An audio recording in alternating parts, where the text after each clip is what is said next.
أشهد أن لا إله إلا الله وحده لا شريك له وأشهد أن محمدا عبده ورسوله اللهم صل وسلم وبارك على Muhammad wa ala ali Muhammad amma ba'd.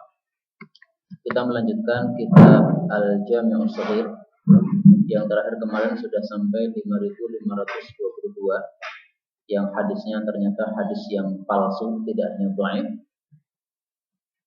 Karena itu kita kasih tanda warna kuning di papan sini. Kemudian hadis berikutnya hadis 5523.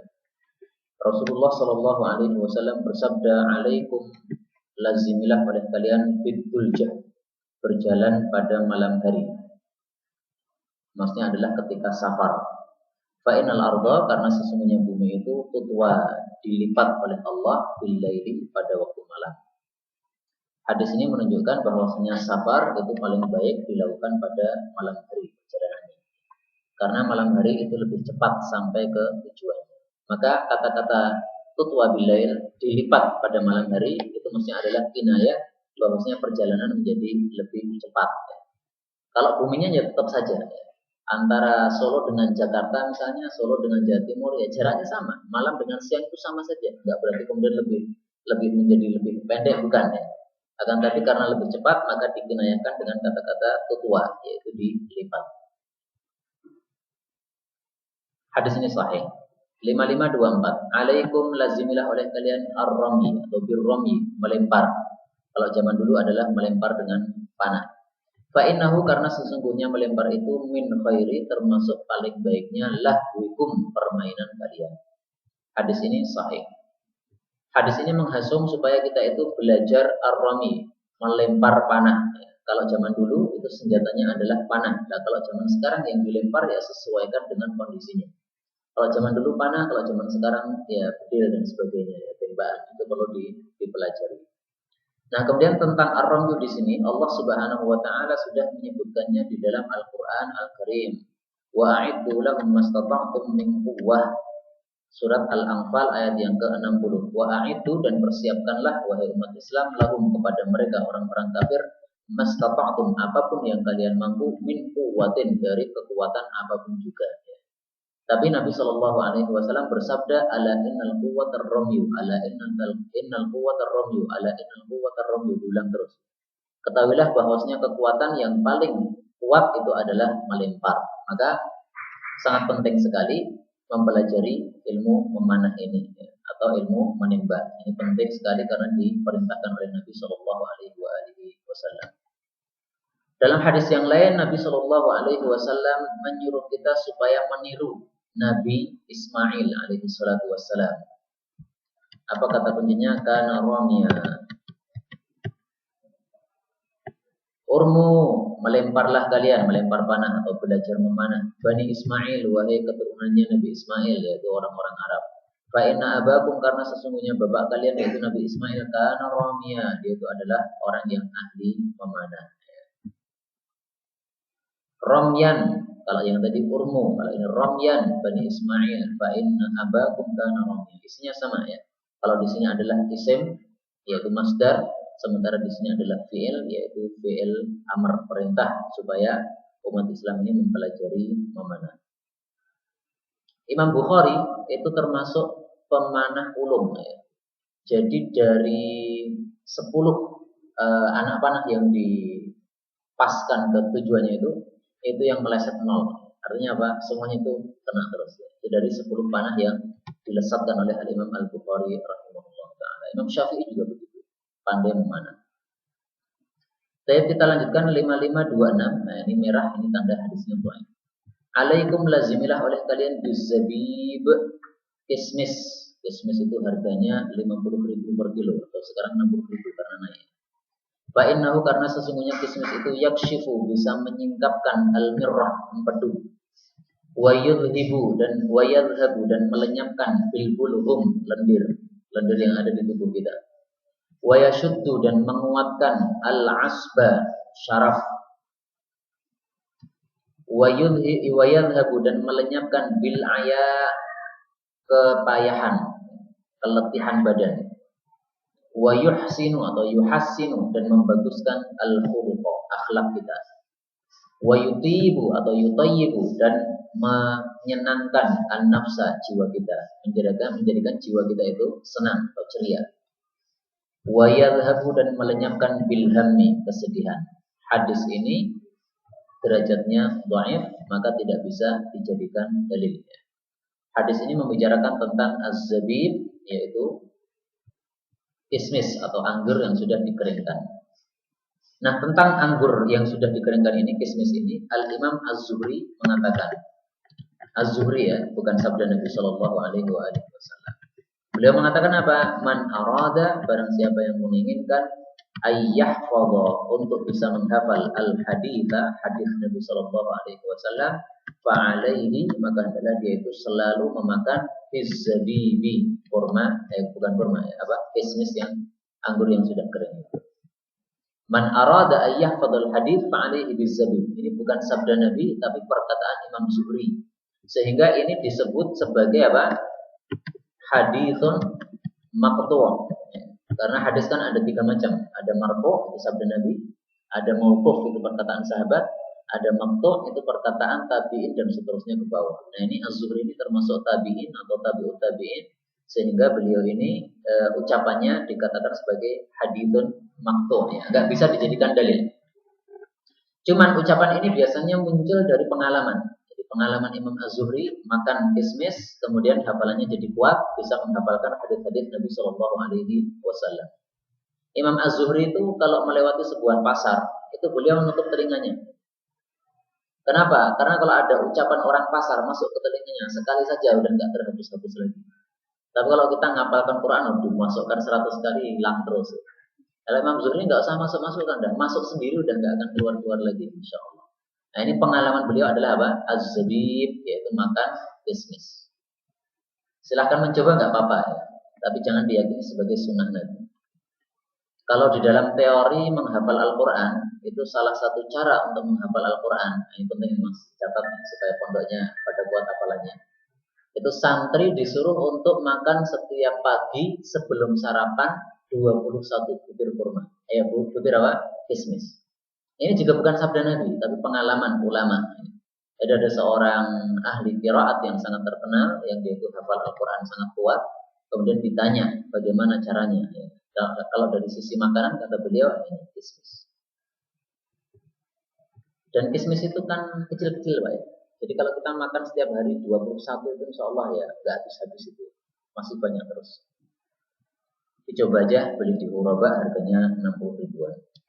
5527, alaikum, lazimilah oleh kalian bisarari, wanita-wanita tawanan.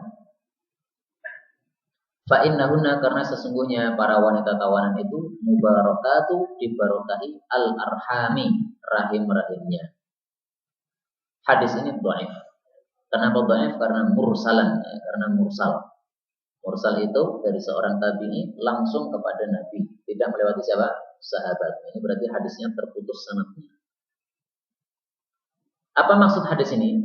Yaitu supaya seseorang yang mempunyai budak wanita yang berasal dari as-sarari, dari tawanan perang, itu hendaklah dikumpuli budak itu. Kenapa? Karena dari mengumpuli budak itu nanti akan lahir anak-anak yang dibarokai. Itu yang dimaksud mubarakatul arham. Tapi karena hadisnya dhaif tidak bisa dijadikan hujjah atau dalil. Cuman silahkan dilihat di dalam sejarah ya. Jadi para tokoh-tokoh yang terkenal itu ternyata adalah hasil dari perkawinan atau pernikahan antara seorang raja dengan justru dari budak wanita, bukan dari istri yang aslinya. Kalau dari istri yang aslinya itu anaknya biasa-biasa, nggak ada yang menonjol-menonjol. Beberapa seperti itu, ya tidak semuanya, tapi beberapa seperti itu. Wallahu a'lam bishawab. Saya sendiri nggak pernah baca sejarah ya, tapi kata istri saya itu di sejarah banyak sekali seperti itu. 5528, alaikum, lazimilah oleh kalian bisakinah, untuk tenang. Alaikum, lazimilah oleh kalian bil qasdi, sedang-sedang, fil masyi, ketika berjalan, bijana izikum, membawa jenazah-jenazah kalian. Hadis ini dikatakan hasan oleh As-Suyuti, tapi dikatakan dhaif oleh Asy-Syaikh Al-Albani rahimahullahu ta'ala. Dan saya cenderung hadis ini memang dhaif, isinya juga dhaif. Karena di sini disuruhkan bahwasanya kalau berjalan membawa jenazah itu al-qasd, sedang-sedang ya. Sementara hadis yang sahih tidak mengatakan seperti itu. Hadis yang sahih mengatakan asri'u bil janazah. Asri'u artinya apa? Percepatlah bil janazah ketika membawa jenazah. Fa in taku salihah fa khairun tuqaddimunha ilaihi. Kalau dia itu jenazah yang baik, berarti ada kebaikan yang kalian itu menyegerakan kepada jenazah itu. Tapi kalau jenazah itu adalah jenazah yang jelek, maka berarti kejelekan sudah kalian letakkan dari tengkuk kalian, maksudnya kalian menjauhkan diri dari kejelekan. Nah, asri'u bil janazah di sini para ulama memahami ada dua makna. Makna yang pertama, ketika ada jenazah itu segera digarap. Jangan dibiarkan, segera dimandikan, segera dikafani, segera disolatkan. Kemudian makna yang kedua adalah asri'u bil janazah seperti yang saya terjemahkan ini. Ketika membawa jenazah dari rumah duka atau dari masjid ke arah kuburan, ini yang cepat. Maka dalam hadis disebutkan bahwa para sahabat itu saking cepatnya berjalan sampai taqatta'at ni'aluna, sampai serandalnya itu jebat-jebat sambil larinya.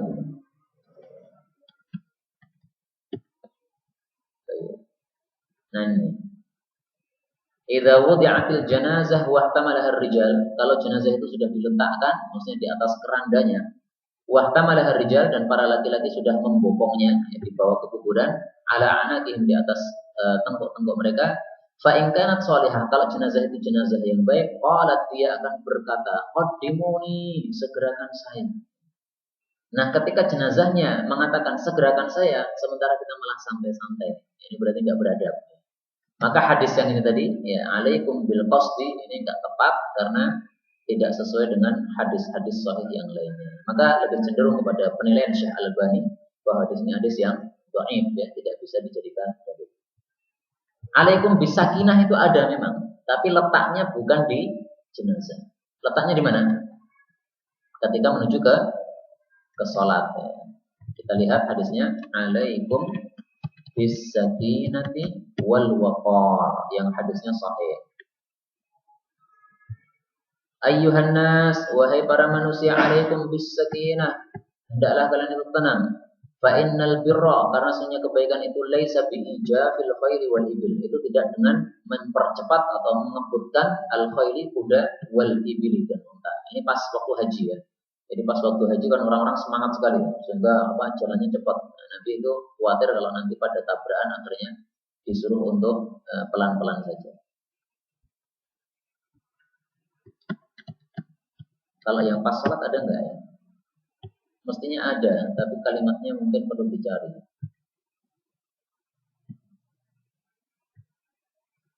Ya, saya kalimatnya lupa, tapi yang jelas ada hadisnya yang sahih. Ketika menuju kepada sholat itu alaikum bisakinati wal waqar, adalah tenang dan juga wibawa, ya, jangan lari-lari menuju kepada sholat. Tapi hadis berikutnya 5529. Alaikum lazimilah oleh kalian bisana. Sana ini adalah nama sebuah tumbuhan yang saya tidak pernah mengetahuinya. Wasanut, dan madu. Kalau dulu saya artikan asana wasanut ini semuanya madu, ternyata salah. Karena saya sebelumnya mendengar dari teman saya, tapi setelah saya lihat di kamus ternyata enggak begitu. Asana ini tumbuhan, sementara asanut ini adalah madu. Fa'inna, karena sesungguhnya fihi ma, di dalam asana wasanut ada syifaan, ada kesembuhan min kulli da'in, dari setiap penyakit, illa sama, kecuali kematian. Wa dan dia asam itu adalah al-mautu, kematian. Hadis ini derajatnya hasan, ya. Menunjukkan fadilahnya apa? As-sanut. As-sanut adalah madu. Fadilahnya apa? Di dalamnya ada kesembuhan dari segala penyakit. Syifa'un min kulli da'. Pertanyaannya sekarang, kalau memang madu itu sudah merupakan obat bagi segala penyakit, ngapain harus ada rumah sakit? Ngapain harus ada apotek? Gimana nih? Ya, kata-kata kul di dalam bahasa Arab ini bisa berarti semua, dalam artian memang semuanya. Misalnya ada HP 1, 2, 3, ya, berarti semua itu 3 ini. Atau kul itu maksudnya adalah kebanyakan. Jadi misalnya ada 100 yang bisa disembuhkan, ini 90. Nah, 90 ini sudah bisa disebut sebagai kul. Sehingga kata-kata kul di sini lebih cocoknya diartikan tidak semua penyakit ya. Ya boleh diartikan semua penyakit, tapi semua penyakit yang memang cocok diobati dengan madu. Artinya ada juga ada juga penyakit yang tidak cocok diobati dengan madu. Seperti ini banyak sekali ya, di dalam Al-Quran juga ada kata-kata kul yang artinya tidak semuanya. Misalnya nih, kullu syai'in halikun illa wajhah. Di dalam surat apa ini? Di dalam surat Al-Qasas. Kullu syai'in halik. Segala sesuatu itu pasti akan binasa. Illa wajah, kecuali wajahnya Allah. Nah, berarti kan ada pengecualiannya kan? Berarti kata-kata kul ini enggak semuanya. Maka para ulama mengatakan semua di sini maksudnya adalah semua yang dikehendaki oleh Allah untuk hancur gitu. Sekarang jannah sudah ada, neraka sudah ada. Nah, ketika hari kiamat itu segala sesuatu akan hancur. Apakah jannah ini juga hancur juga? Neraka juga hancur juga? Kalau jannah dan neraka hancur, berarti nanti Allah perlu buat lagi. Karena untuk menyiksa orang-orang kafir dan memasukkan ke dalam jannah orang-orang yang beriman. Maka kalau ahli sunnah mengartikan kullu di sini tidak diartikan semua secara total, akan tapi ya semua yang memang ditakdirkan oleh Allah hancur. Yang tidak berarti tidak. Maka di sini juga gitu. Semua yang ditakdirkan Allah bisa diobati dengan madu. Kalau tidak, ya berarti tidak.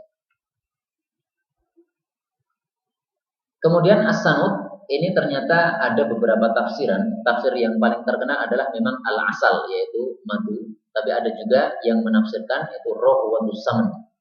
Jadi minyak samin itu kan ada semacam untuknya itu di atasnya itu. Nah, itu adalah as-sanud ya. Wallahu a'lam bishawab, tapi yang jelas yang paling terkenal sanud juga adalah nama lain dari madu. 5530 alaikum lazimilah oleh kalian bisiwak, memakai siwak. Fa'innahu karena sesungguhnya siwak itu matyabatun, menyebabkan bersih lil fami bagi mulut, mardhatun menyebabkan ridha lirabbi terhadap Allah Subhanahu wa taala.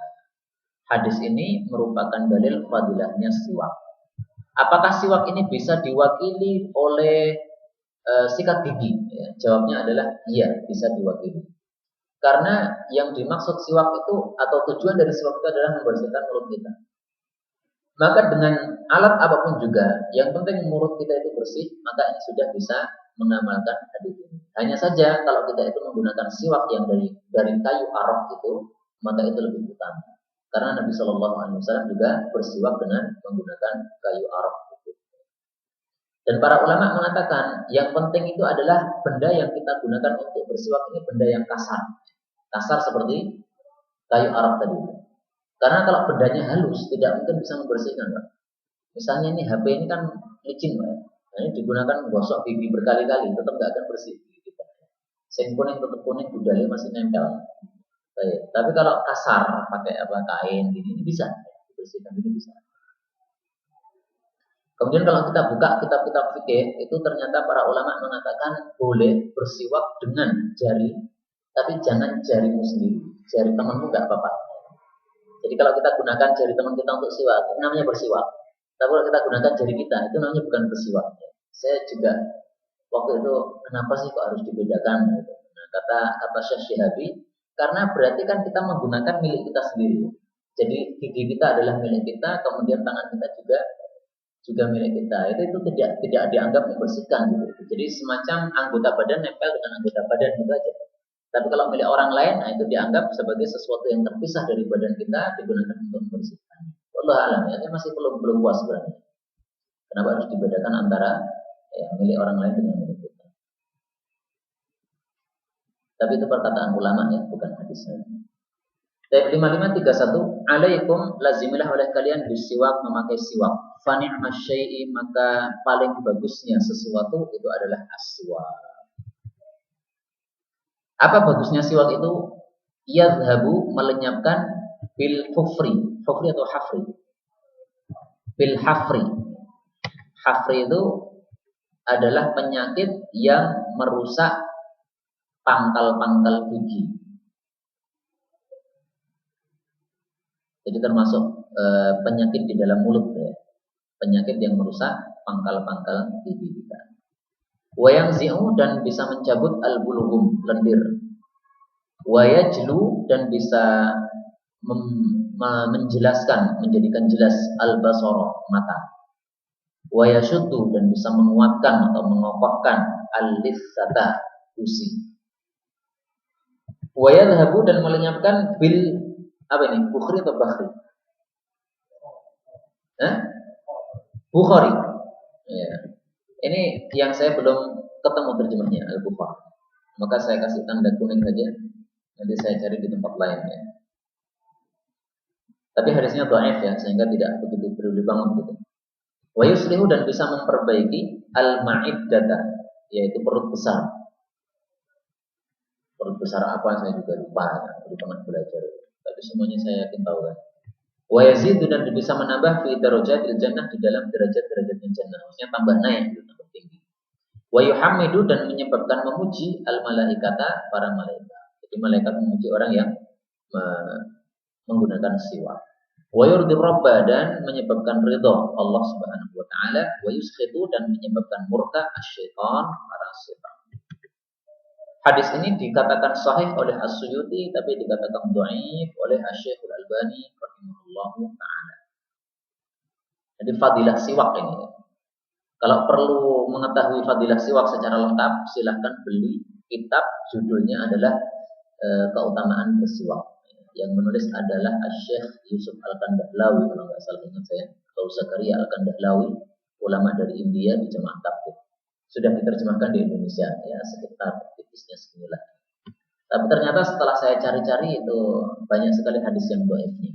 Sudah saya takhrij, tinggal diterbitkan, tapi belum ada yang siap untuk menerbitkannya. Baik. Kemudian tentang siwak ini, seringkali pengalaman ya. Kalau kita mempunyai siwak itu sering hilang. Saya kalau pakai siwak itu paling ya 2 hari 3 hari sudah hilang. Maka ternyata penyakit hilang siwak ini seringkali didapati di mana-mana. Sampai di Yaman juga begitu. Maka Syekh Yaman pernah bilang kepada kiainya, Syekh, ini gimana caranya supaya siwak tidak pernah hilang? Kata beliau, siwak itu yuskhitu syaitan, menyebabkan setan murka. Sehingga kalau orang punya siwak, maka setan ganggu supaya lupa terus. Akhirnya hilang. Nah ya, makanya caranya gimana? Caranya antum beli siwak yang banyak, langsung saya ikat itu. Pasti nggak akan hilang-hilang. Terus dicoba katanya Syekh Syihabi itu juga nggak hilang betul. Jadi sudah beli banyak, beli satunya dipakai nggak hilang-hilang. Terus kata kiainya, rahasianya apa? Karena setan itu mengebut, begitu melihat sak kepok itu kok bisa. Paling tak bikin lupa, terus nanti akan ada lagi. Udah biarkan aja. Wallah alamnya tenanan koran. Tapi yang jelas gitu. Dan saya juga belum pernah mencoba sih ya, sak kepok belum pernah. Tapi saya sudah mencukupkan diri dengan apa? Sikat gigi. 5532. Alaikum, lazimilah oleh kalian bisyami, negara Syam. Syam itu Syria termasuk ya. Palestina termasuk. Beirut termasuk. Mana lagi? Sebagian dari Irak itu juga ada katanya yang termasuk di situ. Lebanon. Baik. Kenapa kita melazimi Syam atau kita tinggal di Syam? Ini hadis 5533 yang menjawabnya.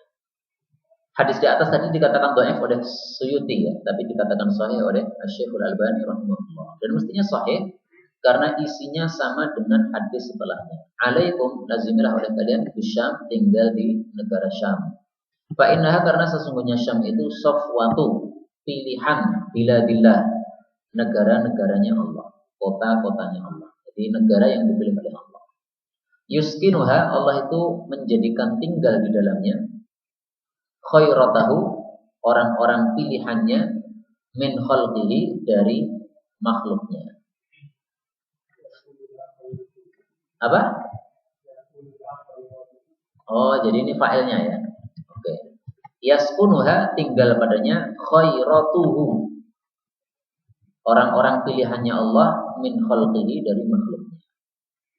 Kalau dibaca yuskinuha, maka ini fa'ilnya adalah Allah, khairatahu, ini adalah maf'ulnya. Bisa saja sih, ya, dua-duanya sama.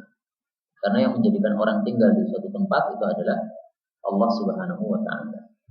Faman aba, maka barang siapa yang enggan untuk tinggal di Syam, falyalhaq, maka hendaklah dia itu bergabung, maksudnya tinggal Di Yamanihi, di negara Yaman. Nah, ini fadilah negara Yaman.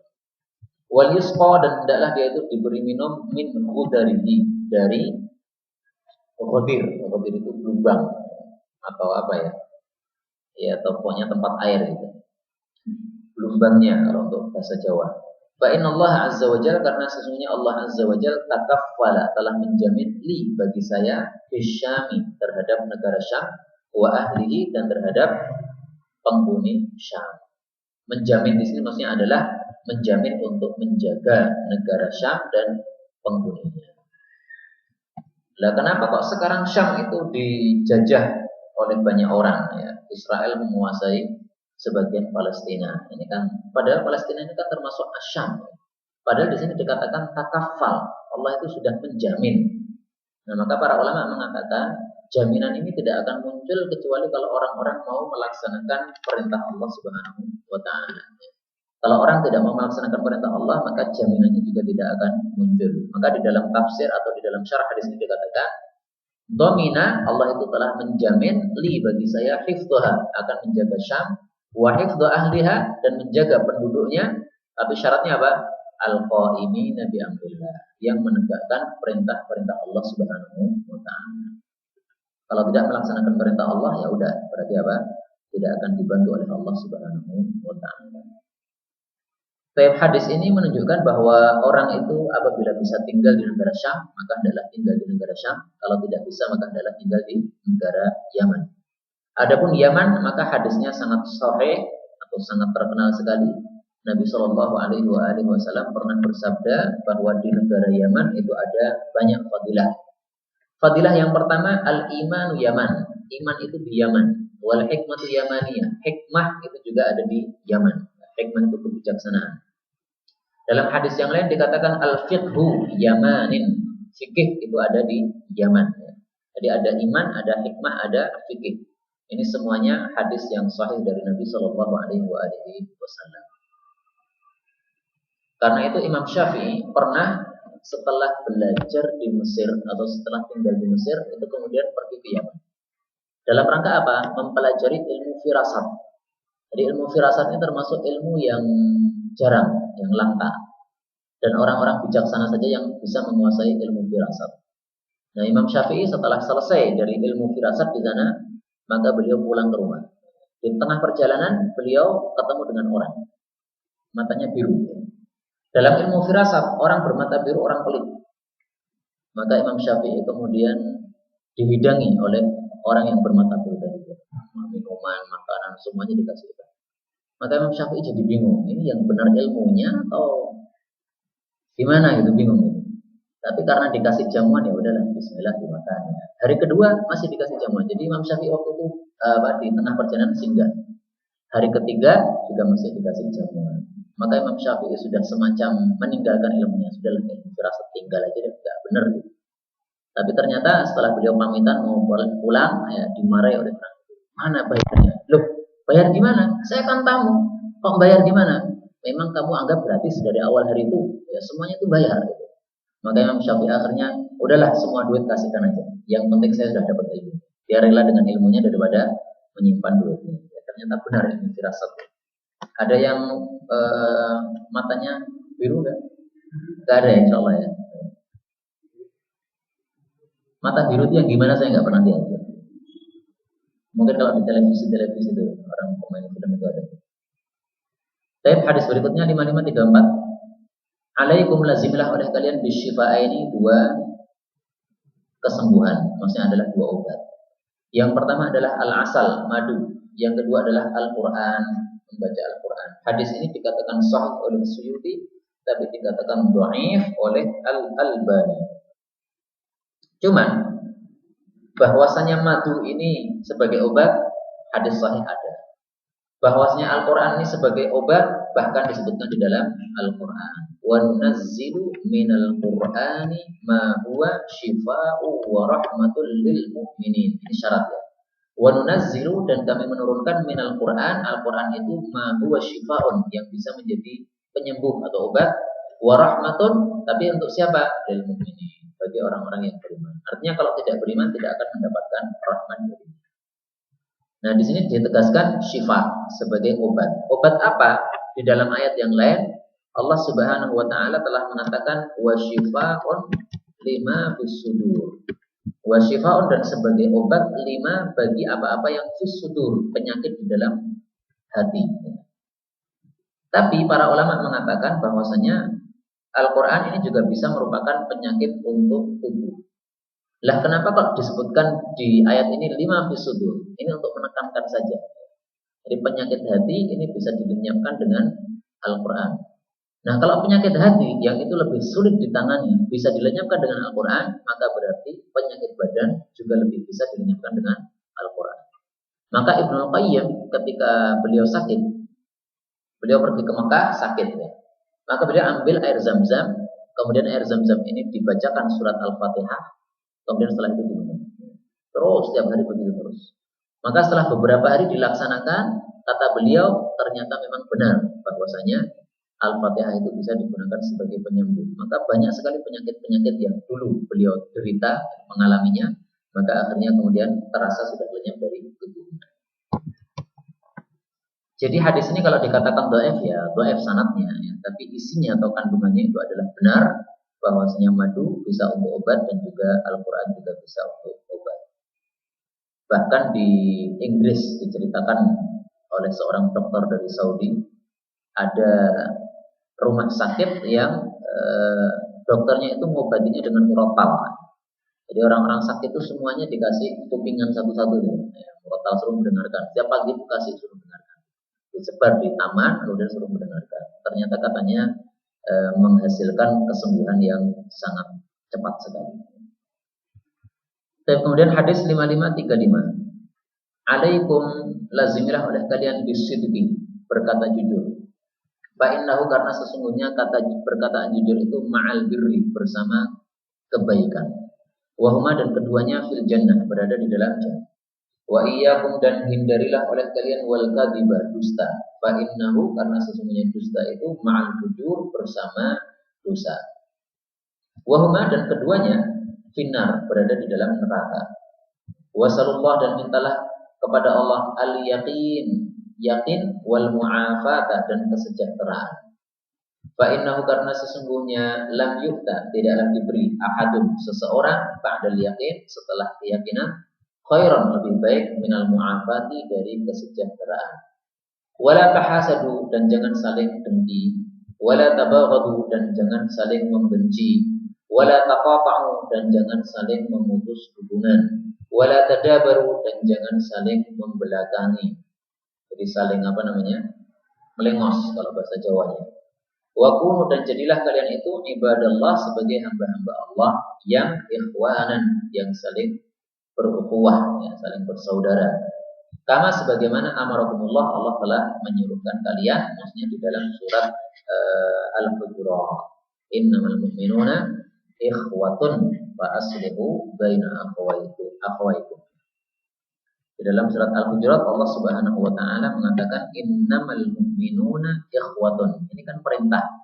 Tapi perintahnya berupa berita. Inna, maksudnya tiada lain, al-mu'minun, orang beriman itu ikhwah, saling bersaudara. Ini berita, tapi maksudnya adalah apa? Perintah. Yaitu perintah, hendaklah kita wahai umat Islam untuk menjadi ikhwah, yang saling bersaudara.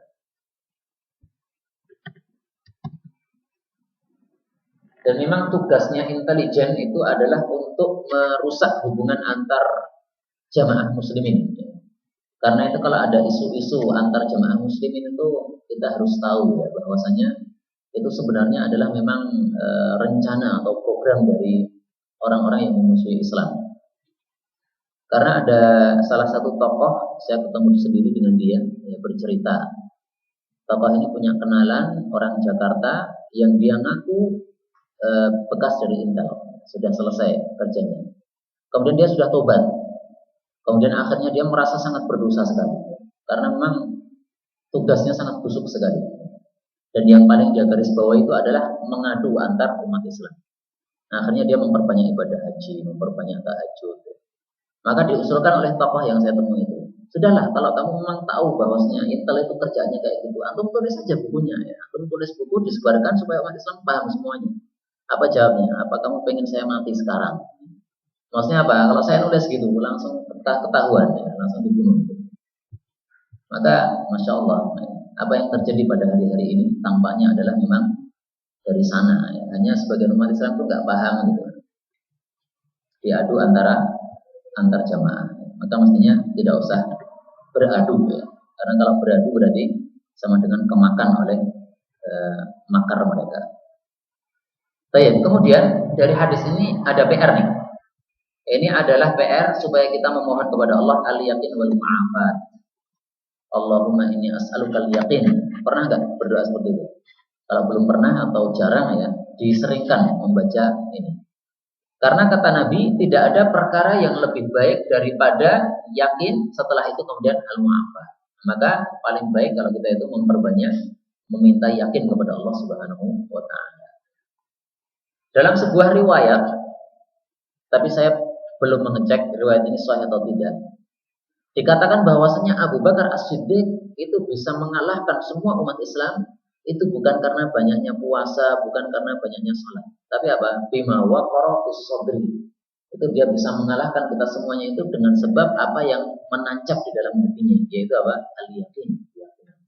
Maka keyakinan itu sangat penting sekali, bisa menyebabkan orang tinggi derajatnya di hadapan Allah Subhanahu wa taala. Al-yakin, yakin kepada Allah Subhanahu wa taala. Al-yakin al-iman kullu. Itu di dalam Sahih Bukhari, perkataan Ibnu Mas'ud. Yang disebut yakin itu adalah iman secara total kepada Allah Subhanahu wa taala.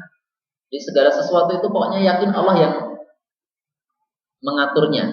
Nabi Ibrahim alaihissalatu wassalam tahu bahwasanya api itu panas, tapi juga tahu bahwasanya api itu nggak mungkin panas kecuali kalau diizinkan oleh Allah.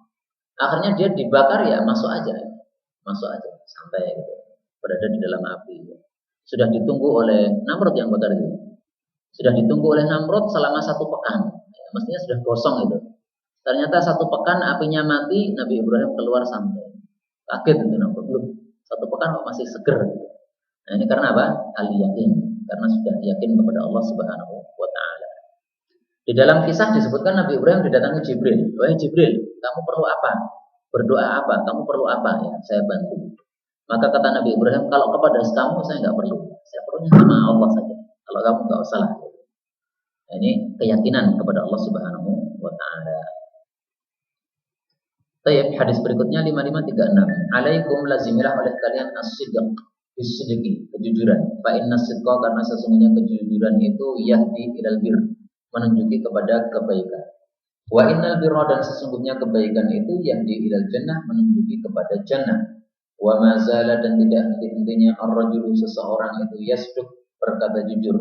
Wa yataharra, dan dia itu menepati as-sidqa, kejujuran.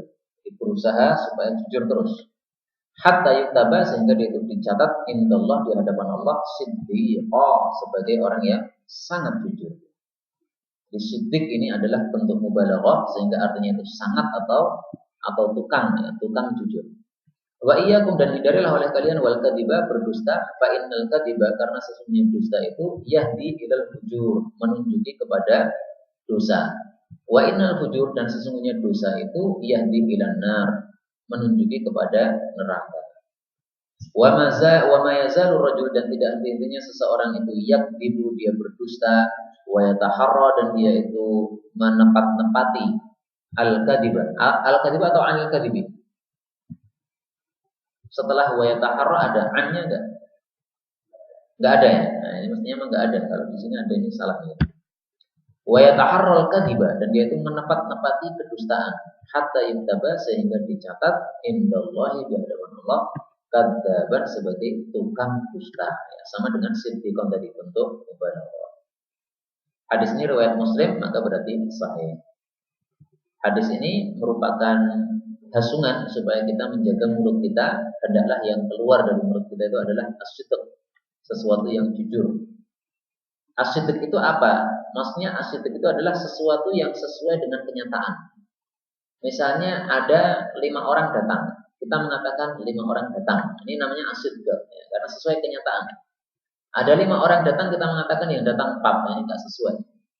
Laba saya dari menjual ini hanya 50%, padahal 70%. Ini berarti tidak asyidqo ya, karena tidak sesuai dengan kenyataan. Demikian juga sebaliknya al-kadhiba, apa yang dimaksud al-kadhiba itu adalah sesuatu yang tidak sesuai kenyataan. Itu namanya al-kadhiba. Maka orang berkata salah meskipun tidak sengaja dusta, itu dalam bahasa Arab bisa disebut kadzaba. Misalnya gini.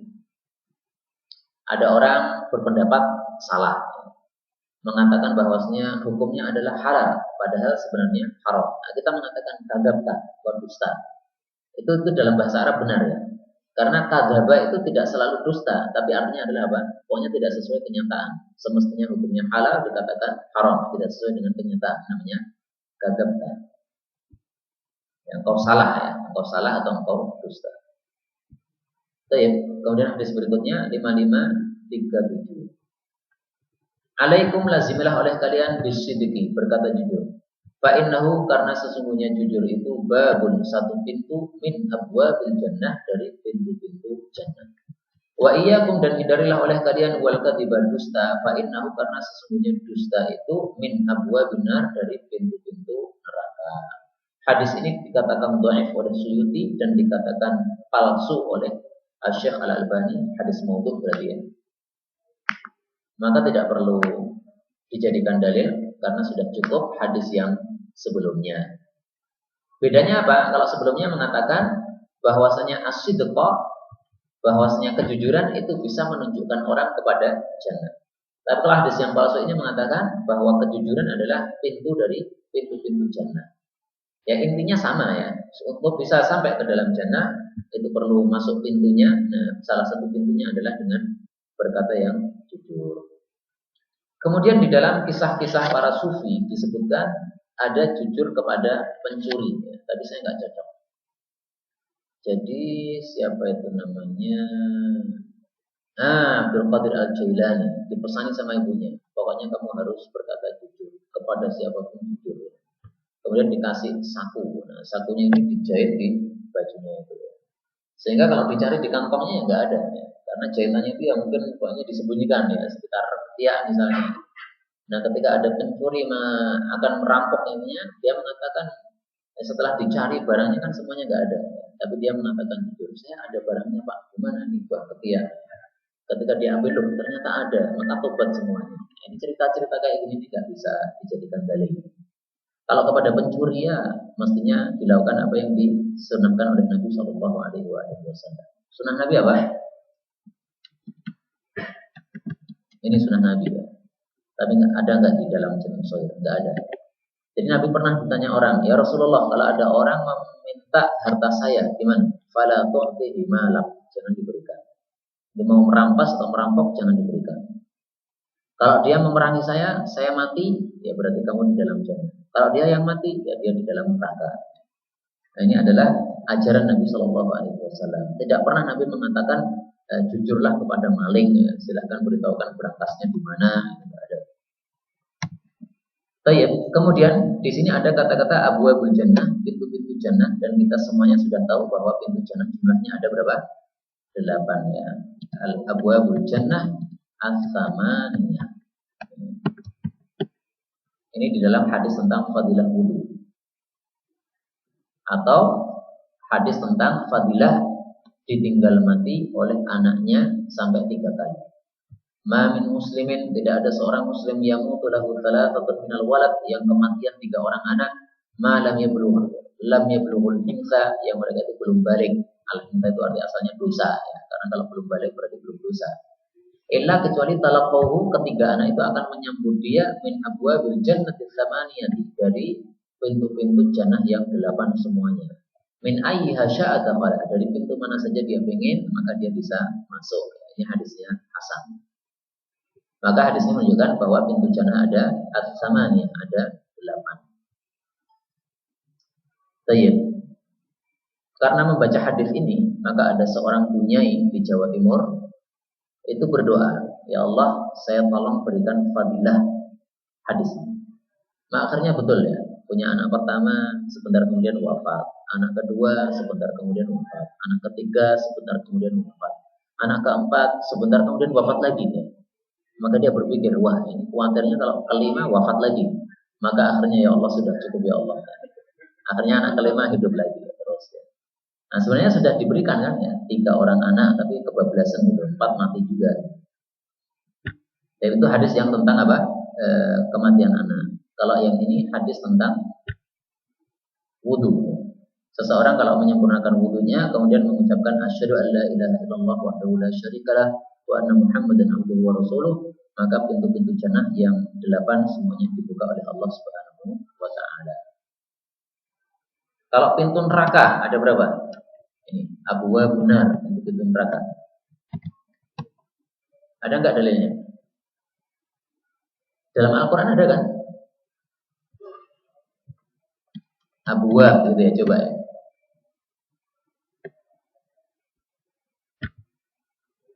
Abwaba kulli syai', abwabus sama, abwabun mutafarriqah, sab'atu abwab. Ini neraka. Wa inna jahannama lamau'iduhum ajma'in, sesungguhnya jahannam itu tempat perjanjian mereka semuanya. Laha bagi jahannam itu sab'atu abwabin, ada 7 pintu. Likulli babin minhum, pada setiap masing-masing pintunya dari mereka juz'un maksum, ada bagian-bagian yang sudah dibagi. Jadi maksudnya manusia ada yang dibagi untuk masuk ke pintu ini, ada yang dibagi masuk ke pintu ini, pintu ini. Maka jumlahnya hanya terpaut 1 ya. Kalau untuk jannah 8, kalau untuk neraka itu ada 7 pintu. Padahal yang masuk ke dalam neraka itu kan 999 kali lipat ya. Jadi dari 1000 orang manusia itu yang masuk ke dalam jannah 1 orang saja. Yang lain-lainnya semuanya masuk ke dalam neraka. Sehingga para sahabat semuanya pada bingung. Ya Rasulullah, kalau gitu sudahlah, kita pasti akan masuk ke dalam neraka. Karena dari 1000 orang hanya 1 yang masuk jannah. Maka beliau mengatakan tenang. Karena dari kalian 1, sementara yang 999 itu adalah dari keturunannya Ya'juj dan Ma'juj. Yang sekarang masih di benteng itu. Tapi begitu benteng nanti akan dilenyapkan oleh Allah menjelang hari kiamat, maka semuanya keluar dari benteng itu. Dan semuanya itu kalau melewati sebuah danau itu maka danaunya airnya habis ya, total. Jadi kan mereka berjalan berombongan. Yang awal nih datang minum terus semuanya. Nah yang bagian terakhir ini kaget ya. Loh kayaknya dulu di sini ada air. Kenapa sudah habis ya? Karena apa? Sudah dilewati dan diminum oleh orang-orang yang datang sebelumnya. Menunjukkan betapa banyaknya jumlah mereka. Wallahu a'lam bishawab, kapan munculnya mereka itu, yang jelas mereka sekarang ini masih berada di dalam benteng tersebut. Kalau ditafsirkan bahwasanya Ya'juj dan Ma'juj itu adalah orang-orang Cina sekarang ini, itu salah ya. Karena apa? Menafsirkan salah itu karena di dalam sebuah riwayat disebutkan ciri-ciri Ya'juj dan Ma'juj itu matanya sipit-sipit gitu. Nah kemudian dicari di dunia ini, sekarang yang paling sipit adalah Cina. Nah, maka kemudian digabung-gabungkan. Oh berarti Cina itu Ya'juj dan Ma'juj, salah itu. Bahkan ada orang Indonesia yang Cina itu yang sipit matanya itu dikatakan nih keturunan yang Ya'juj, itu tidak salah. Tidak mesti yang sipit matanya itu selalu Ya'juj dan Ma'juj.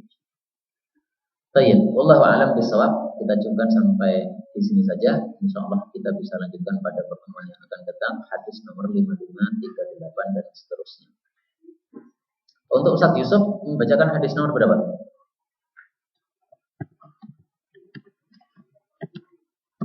Berapa Pak? 8 ribuan ke atas ya.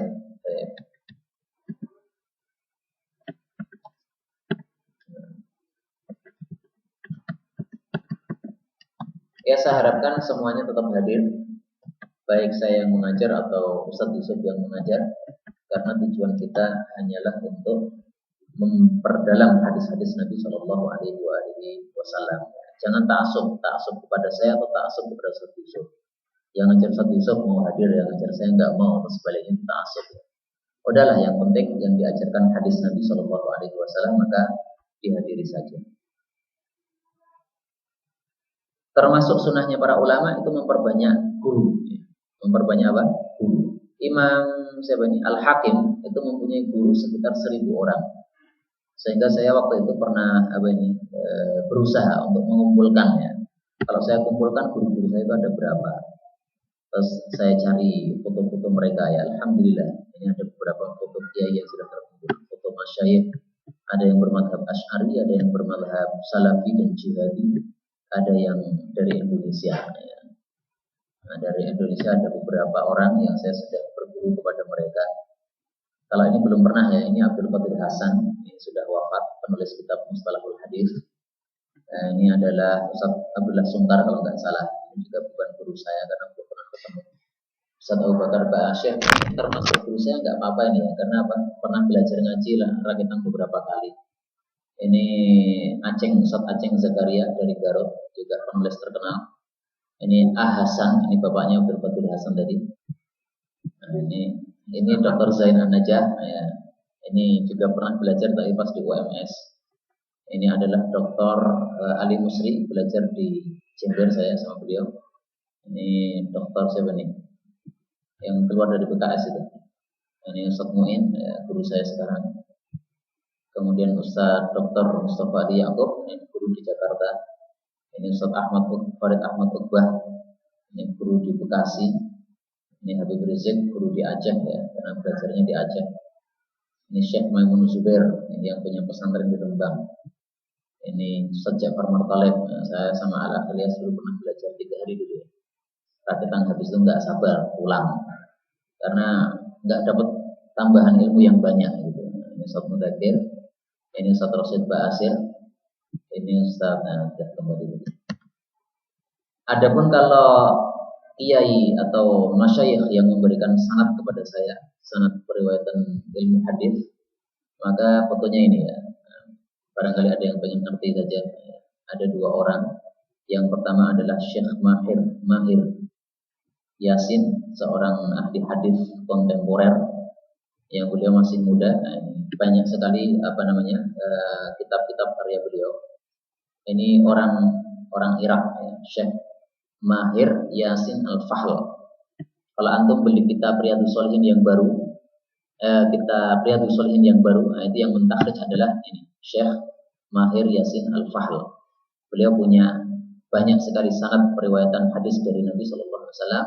Nah, kemudian beberapa bulan yang lalu kita kontak lewat email, ya, beliau memberikan sanad periwayatan hadis, tapi ada syaratnya. Ya, syaratnya ini kamu sudah berhak mendapatkan sanad periwayatan hadis itu. Tapi satunya lagi adalah Syekh Abdullah At-Talibi yang beliau berasal dari Maroko.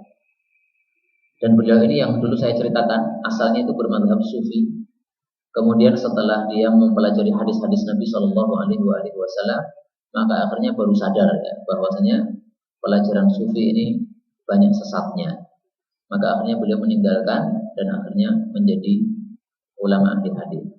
Fotonya di ini nih, Syekh At-Talibi dari Maroko.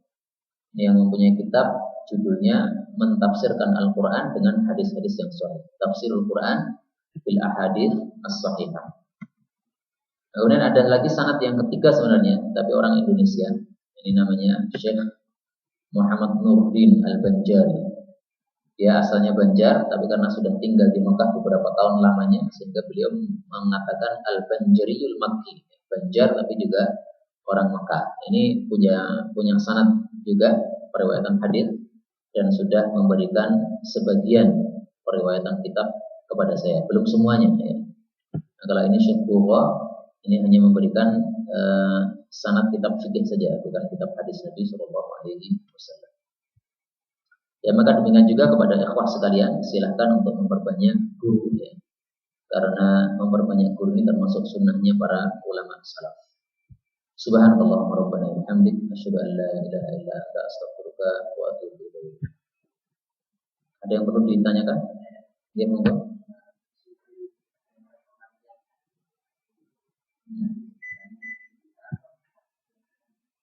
Hati kiasan maksudnya gimana tuh?